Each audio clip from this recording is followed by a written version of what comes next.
고정금리와 변동금리층 어떤 게 더 유리할까요? 첫 주택, 두 번째에서 벌써 주택이 3개가 깜짝 놀랐다. 이러면 어느 정도 자산은 계속 증식이 되겠네요. 돈 받기 전에 이제 카론이나 신용관리 어떻게 해야 되느냐. 사장님 인생 상담 같이 해주시고요.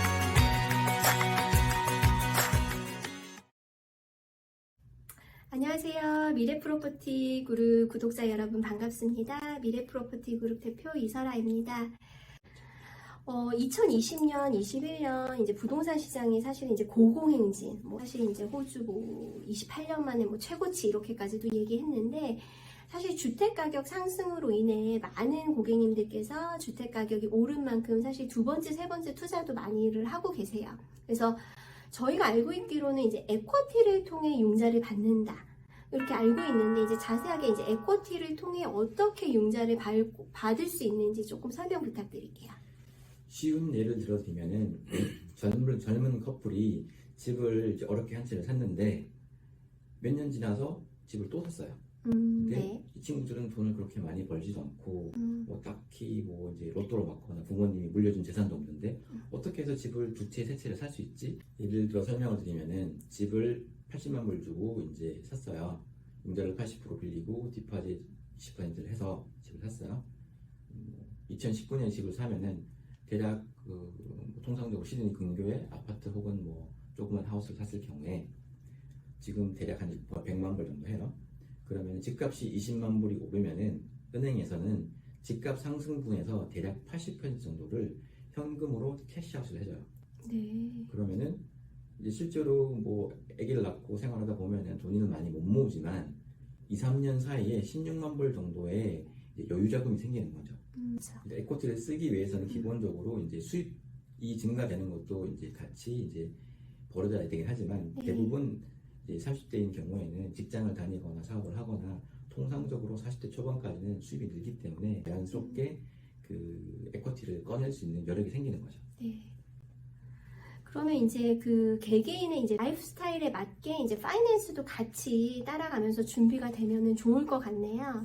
그렇죠. 보통 손님들이 오면은 해주는 얘기들이 이제 결혼한 커플 아직 아기가 없는 경우에는 가급적이면 둘이 들어가서 살 수 있는 조그만 집 플러스 투자형 부동산 하나 정도 마련을 하고 이제 워터너티브 이제 아기를 낳으라고 이제 보통 얘기를 해줘요. 인생 상담까지 같이 해주시는 선생님. 저희 대부분 이제 아기가 태어나면은 이제 하나가 될 수도 있고 셋이 될 수도 있고 짧게는 5년 길게는 10년 정도 한 명은 일을 못하죠. 그렇죠. 주부들 같은 경우는 파타임이나 캐주얼로 많이도 바꾸시니까요. 나중에 돈을 꽤 많이 벌어도 사실상 생활비도 올라가고 사실상 돈을 모으기 굉장히 까다롭죠. 30대 때는. 네네.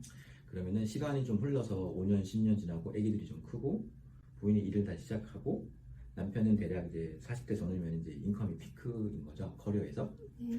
그런데 만약에 집이 한 두 채쯤 있었던 사람들은 5년에서 10년 정도 지났을 때 집값이 많게는 100%, 적어도 30-40% 정도 증가를 해요. 네. 그럼 이 집값 상승분의 대략 80% 정도를 이제 종잣돈으로 꺼냈을 수가 있어요.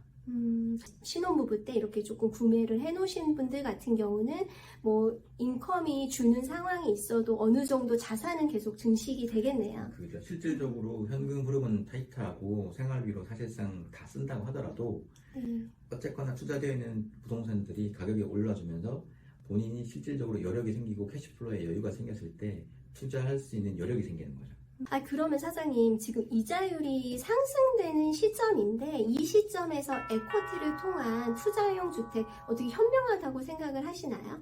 커스터머를 크게 두 부류로 나눌 수 있어요. 하나는 이제 부동산 투자를 어느 정도 많이 해서 버추어한 나이에 있는 분들 그런 경우에는 사실상 지금 당장 급하게 이제 액션을 취할 필요는 없어요. 그런데 투자 기간이 짧고 이제 첫 집 혹은 두 번째 집 투자용 부동산을 산 지 이제 5년 이내에 되는 분들은 지금 사실은 굉장히 빨리 전략적으로 움직여야 돼요. 네.